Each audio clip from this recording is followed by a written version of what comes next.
eu achei legal vir explicar pra vocês o porquê que eu tô comendo tudo quentinho, né? A maioria das coisas quentinho. Ainda mais hoje, que não teve quase sol. A gente tá no outono, que é a estação Vata. E quando uma estação, ela une com o seu dosha, eu sou Kapha Vata, e o Vata tá muito maior agora no outono. Gera um desequilíbrio. Então a gente tem algumas medidas, segundo a Ayurveda, para reequilibrar. Então, Julia, que medidas são essas? Eu tenho aqui no meu livro, né, Mude Seus Horários, Mude Sua Vida, que claramente fala. O outono é uma estação mais fria, tá? E seca. Então, o que a gente precisa fazer? Como a Pri comentou na live dela hoje, e meu livro diz claramente aqui, a gente precisa contornar isso. Então, a gente precisa ter uma alimentação quente e úmida, né? Então, muito hidratante e o mais morninho possível. Eu tenho um corpo muito gelado, muito frio mesmo, muito vata. Então, é muito importante pra mim, tá? E quando eu não fazia isso, eu sentia bem na pele os efeitos e eu não entendia por quê. Na real, eu tinha suspeitas, né? A gente tem instinto, mas, enfim.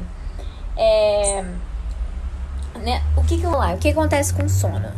Ainda mais no momento que a gente está vivendo, quando a gente chega pro inverno, pro outono, a gente concentra mais em ficar dentro de casa, o dia fica mais, mais triste, né? Lá fora, então você não tem aquela tanta vontade, então você busca outras formas de se entreter, acaba indo pros eletrônicos, etc. O que acaba desregulando muito o sono, se você costuma usar muito eletrônicos à noite. Então essa é a importância daquilo que eu sempre falo pra vocês. Olhe, nem que seja chuva, vai na janela e olha. Um raio de sol que tem na janela, olhe. Você precisa reconectar, você precisa conectar o seu ritmo circadiano, senão não vai conseguir, não vai fluir a sua saúde, tá? E o que acontece? No outono, no inverno, a gente costuma começar a ficar mais dentro de casa. E a energia para fazer exercícios físicos vai diminuindo, tu vai querer, não vai querer fazer. Então, o que você pode fazer por você nesse momento? Busque exercícios mais leves, uma yoga, um pilates, uma aula de dança mais leve.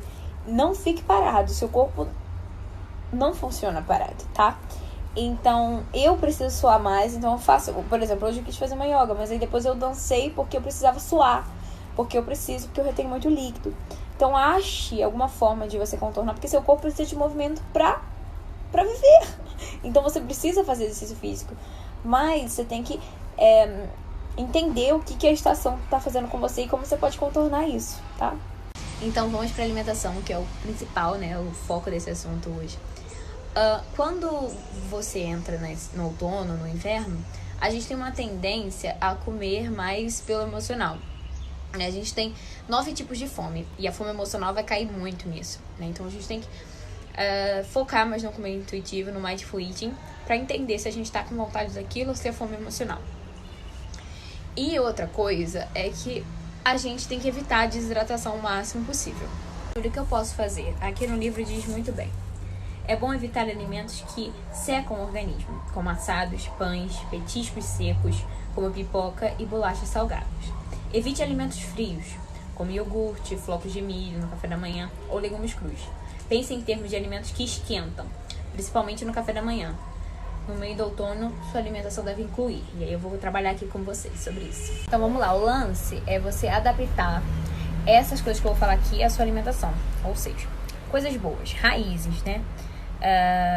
Você pode comer verduras amargas se forem refogadas, sopas, ensopados como prato principal dessa época. Então tô fazendo bastante aquelas sopinhas amornadas, fiz o ceviche, esquentei hoje, porque me ajuda muito, ainda mais quando a gente é a última refeição do dia, vai entrar à noite.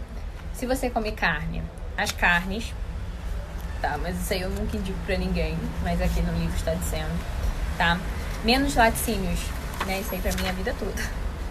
Frutas secas reidratadas, porque talvez, aqui no Brasil não tem muito isso, mas talvez fique sem fruta fresca na sua região, então, no outono, no inverno. Então, se você puder, reidrate as frutas secas, tá? bastante gordura saudável. Então, assim, eu tenho que equilibrar, porque o Kapha não se dá muito bem com gordura e o Vata se dá muito, muito bem com gordura. Então tem que haver um equilíbrio. E aí você vai equilibrando de acordo com o seu corpo, de acordo com você. Mas é uma ótima época pra você consumir gordura saudável, tá? Então abacate, castanhas, quem consome óleos, né? Óleo de gergelim, óleo de coco. É uma ótima época pra isso. Principalmente no inverno, né? Que a gente vai passar daqui a pouco. E temperos que aquecem. Então, pra gente aquecer nosso Agni, que é nosso fogo digestivo, eu costumo sempre comer gengibre pela manhã, já aquece o Agni. Eu geralmente como coisinha quente, bebo coisa quentinha de manhã, né? Quando não é um chá, hoje foi o suco. Eu esquentei a água de coco pra bater o suco. Então eu costumo sempre fazer quentinhos pela manhã pra ativar o meu fogo digestivo. Também temperos que aquecem, como eu falei pra vocês. Então pimenta, eu me dou muito, muito, muito bem com pimenta. E outros temperos que ajudam a esquentar, tá? Então é muito importante nessa época você focar nesses temperinhos que esquentam. Principalmente se você tiver o mesmo dosha que a estação, tá? Então todas as estações vai ser isso. Se encaixar, por exemplo, na estação Kapha, eu sou mais Kapha. Então eu sofro no Kapha e no Vata. Isso aí foi mais um pouco daquela série Aprendendo a Ser Humanos. E é isso, o que eu puder ajudar vocês aqui, eu vou ajudando. E também esclarecer algumas coisas que eu posto, porque às vezes podem ficar confusos. Por que quentinho, por que isso, por que aquilo. Então, cá estou eu para explicar tudo pra vocês.